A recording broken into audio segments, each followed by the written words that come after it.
네, 오늘 새벽 조금 전이었습니다. 미국 연준에서 베이지북을 발표했습니다.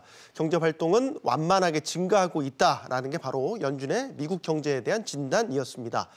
트럼프 대통령 탄핵으로 미국은 어수선하지만 그래도 미국 경제는 나아지고 있다라는 얘기로 해석됩니다. 증시에 악재로 작용했던 미국 국채 금리도 오름세가 무뎌지면서 증시는 한숨을 돌린 모습이죠. 그러나 트럼프 탄핵 조금 전 미국 하원에서 통과가 됐지만 현재 진행형이고요. 미국의 양적 완화 축소를 의미하는 이른바 테이퍼링도 세계 금융시장의 변수로 남아 있습니다. 자, 오늘 김광석 한국경제산업연구원 경제연구 실장 나오셨는데요. 미 연준의 진단과 또 글로벌 경제의 시사점 하나하나씩 짚어보도록 하겠습니다. 안녕하십니까? 네, 안녕하세요. 네, 먼저 베이지북 얘기를 해야 될 것 같습니다. 뭐 우리나라로 따지면 이게 이제 그린북이라는 거죠. 예. 경제에 대한 전반적인 진단을 한 건데 일단 특징부터 짚어볼게요. 연준의 판단은 경제가 완만하게 증가하고 있다라는 것이었습니다. 어떻게 해석하셨습니까? 일단 소비 부분, 생산 활동 부분, 그리고 투자나 뭐 대외 거래 여러 가지 것들을 다 고루 진단하고 특히 12개 미국 주요 연방준비은행의 지역들, 관할 지역들 중심으로 경제 활동 정도를 판단하는 그런 보고서라고 볼 수 있겠는데 일단 기본적으로 2020년 2분기가 경제에 있어서 가장 극저점이었기 때문에 굉장히 더디고 오르막길이 험난하긴 하지만 2분기 이후로 3분기, 4분기 그리고 2021년 1분기까지 나름의 회복세가 진전되고 있는 모습은 사실이라고 보여집니다. 그러니까 어떤 큰 흐름에서의 상승세는 계속 이어지고 있다. 다만 2021년 1분기 이 베이지북의 보고서에서는 그 회복세가 다소 주춤한 모습이다 이렇게 판단을 하고 있고요. 특히 그 회복세가 주춤하는 모습 그 자체를 보여주는 가장 중요한 그 변수가 소비라고 볼 수 있는데 소비가 미국 경제의 약 70% 정도 GDP를 차지하고 있기 때문에 소비 회복이 굉장히 중요한데 셧다운의 정도, 사회적 거리두기의 정도가 더 초강력으로 강해지면서 소비가 조금 위축되고 고용도 회복세가 좀 둔화되는 모습은 있습니다만 대세적인 그런 상승세, 미국 경제가 2020년 2분기를 뒤로 하고 회복되는 그런 경로는 차질 없이 이행되고 있지 않나 이렇게 판단 내려집니다. 네, 이게 뭐 사실 베이지북 결과가 조금 전에 나왔기 때문에 저희도 이제 계속 그 업데이트 되는 내용들을 보면서 지금 실장님과 얘기를 나누고 있습니다. 고용 얘기를 해야 될 것 같습니다. 고용은 조금 핀트가 다르다 이렇게 봐야 될 것 같습니다. 고용률 증가 속도가 좀처럼 느리다 이런 얘기를 했거든요. 영어식 표현이기 때문에 정확하게 우리한테 받아들여지는 걸 어떻게 해석을 해야 될까요? 그러니까 고용이 회복되고 있는 건 맞지만 회복되고 있는 그 정도가 약해졌다라고 보는 거죠. 정도가 약해졌다. 그러니까 속도냐 가속도냐의 차이라고 볼 수 있어요. 여전히 차는 앞으로 전진하고 있는데 그 속도가 좀 줄어들면서 전진하고 있다. 80에서 60으로 줄었다. 뭐 이런 뜻? 그래도 여전히 회복되고 있는 모습은 사실이다라는 것인데 앞에 잠깐 말씀드렸던 것처럼 이 코로나19의 확진자가 더 크게 늘어나는 그런 과정에서 정부가 초강력 대응을 하고 있고 셧다운 조치가 이행되면서 도소매 판매 서비스업이라든가 제조업이라든가 여러 부문에 걸쳐서 셧다운이 이행되는 과정에서 특히 임시 일용 근로자라고 하죠. 이런 단기 일자리를 중심으로 고용의 회복세가 좀 주춤하는 모습이다. 만약에 이 셧다운 조치가 완화되거나 특히 백신 개발의 속도가 좀 가파라진다면 고용 회복도 조금 더 늘어날 수 있겠지만 지금 좀 고용 회복세가 좀 주춤하는 모습이다. 어쨌든 전반적인 기조가 회복되는 그런 랠리는 가져가고 있지만 그 안에서 조금 주춤하는 모습이다. 이렇게 판단 내려지고 있는 모습입니다. 그러니까 앞서 저희가 소비에 대한 얘기를 해봤고 지금 고용에 대한 얘기를 해봤고 우리가 미국 경제를 진단하는 데 가장 큰 두 축이 소비와 고용이라고 본다면 실장님의 전체적인 진단은 우상향으로 가고 있는 건 맞지만 속도는 전반적으로 느려졌다. 그렇습니다. 이렇게 정리를 해볼 수 있겠군요. 파월 의장의 얘기를 해보겠습니다. 파월 의장이 물가가 2% 넘기는 것을 용인하겠다. 평균 물가 목표자라고 이제 저희가 얘기를 하고 있는데 이거를 선언했단 말이죠. 물가가 어느 정도 일정 수준까지 오르는 것을 그대로 용인하겠다라는 뜻이기 때문에 사실 이것과 동시에 났던 게 인플레 논란. 이었습니다. 인플레라는 게 뭐 양단, 동전의 양면처럼 저희가 받아들여지기 때문에 실장님께서는 이런 인플레 논란에 대해서 어떤 견해 가지고 어쨌든 계십니까? 연준이라든가 우리나라를 기준으로 하면 한국은행 입장에서 통화 정책을 단행하는데 금리를 인상할까 인하할까 동결할까 여부를 결정하는 그 FOMC 회의에서 가장 중요하게 고려하는 그 잣대가 물가 상승률입니다. 네. 그러니까 물가를 조정하기 위해서 적정한 금리를 선택한다. 이렇게 생각을 하면 좋을 것 같아요.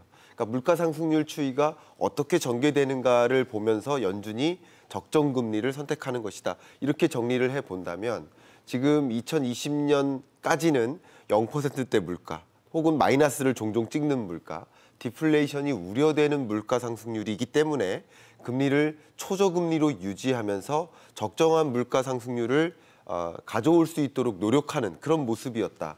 특히 2020년 12월 소비자 물가지수가 얼마 전에 지금 발표가 됐죠. 0.4%로. 네. 12월까지의 물가 상승률은 어떻게 보면 0%대를 계속 유지하는 모습 혹은 마이너스를 가끔 찍는 평균적으로 0%대의 물가다.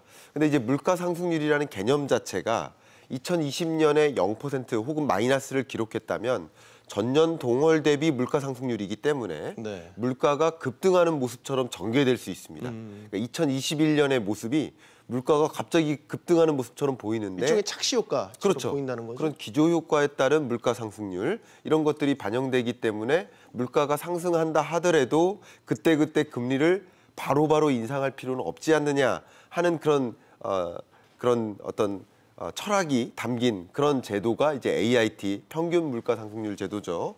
그러니까 이것을 도입했다라고 이미 도입하겠다라고 발표한 것처럼 2021년에는 물가 상승세가 어느 정도 적어도 숫자적으로는 물가 상승률이 뚜렷하게 나타날 가능성이 높습니다.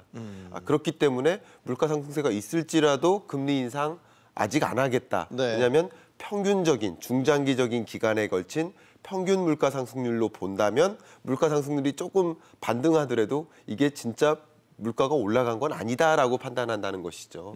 그런 관점에서 제롬 파월의 입장은 아직까지는 물가가 어느 정도 상승세를 월별 물가 상승률이 발표될지라도 그것을 좀 용인하면서 낮은 그 기준금리를 유지해 나가겠다라는 입장이라고 볼 수 있겠습니다. 네, 이제 파월 의장이 어떤 발언을 쏟아내는지에 따라서 우리 국채 금리나 뭐 외환 시장이 계속해서 방향이 이제 결정되기 때문에 입을 주목하게 되는데 네.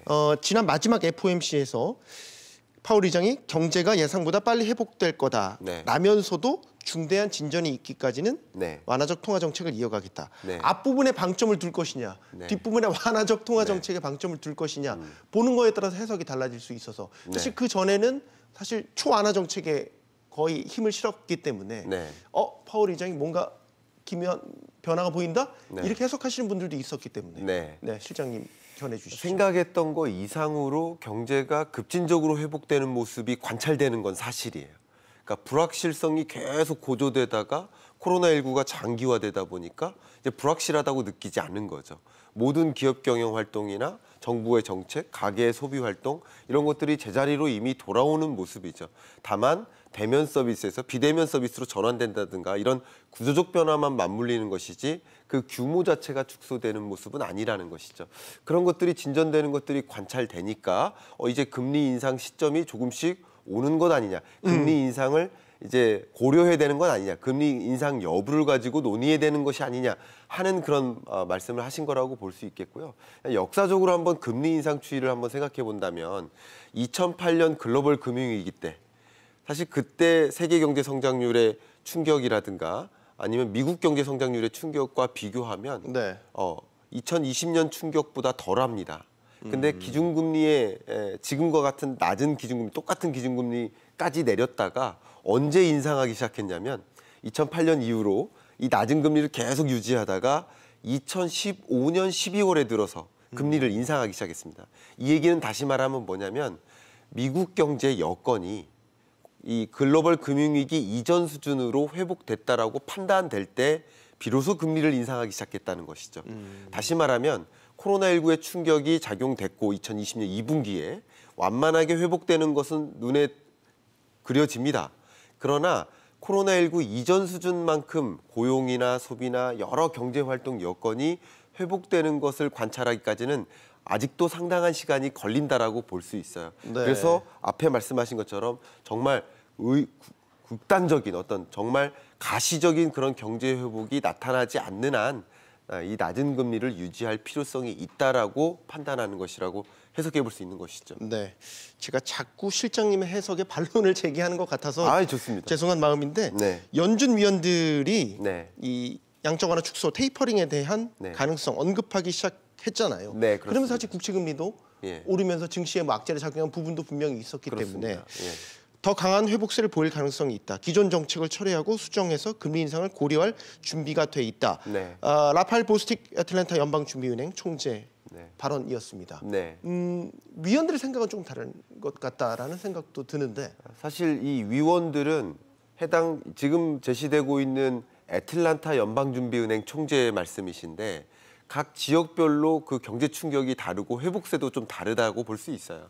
근데 애틀랜타의 경우에는 조금 더 경제 회복세가 더 두드러지게 나타나는 모습이라고 판단하고 있을 수도 있는 것이죠. 물가라든가 그밖에 뭐 경제 회복이라든가 뭐 산업 활동 여러 가지 면에서 그런 모습들이 관찰되는데 당연히 해당 지역별 연방준비은행의 총재별로 다른 의견을 가질 수는 있습니다. 근데 전반적으로 봤을 때는 아직까지는 금리 인상은 서투르다라고 판단하는 것이라고 볼 수 있고요.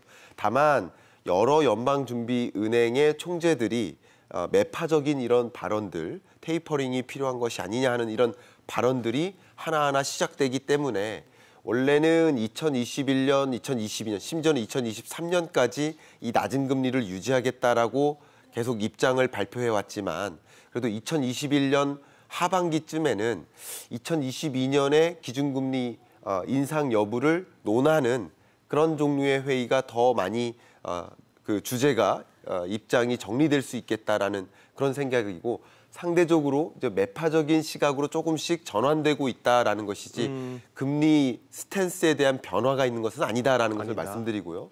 또 금리라는 통화 정책도 있지만 더 중요한 것은 지금 연방준비은행 총재들이 얘기하는 것은 테이퍼링의 규모입니다. 그러니까 양적 완화 지금 1,200억 달러 규모의 자산 매입을 통해서 양적 완화를 추진하고 있는데 이 1,200억 달러가 아니라 이제 1,100억 달러, 1,000억 달러, 900억 달러 점진적으로 이 테이퍼링의 규모를 축소할 필요가 있지 않느냐 이런 것이죠. 그러니까 다시 말하면 기준금리에 대한 스탠스는 유지하면서 양적 완화적인 그 규모를 좀 축소해 나가는 방향 여전히 완화적인 통화 정책을 유지하겠다라는 그런 제스처는 뭐 일관되게 나타나는 것이 아닌가 이렇게 판단 내려집니다. 정책의 부분적 수정을 전체 기조 변화로 우리가 확대 해석할 필요는 없다. 그렇죠. 이렇게 네. 받아들이겠습니다. 그러면 미국 국채 금리는 사실 이제 연초부터 올라서 사실 시장이 당황한 측면이 있었기 때문에 그렇습니다. 국채 금리는 어떻게 전망하세요?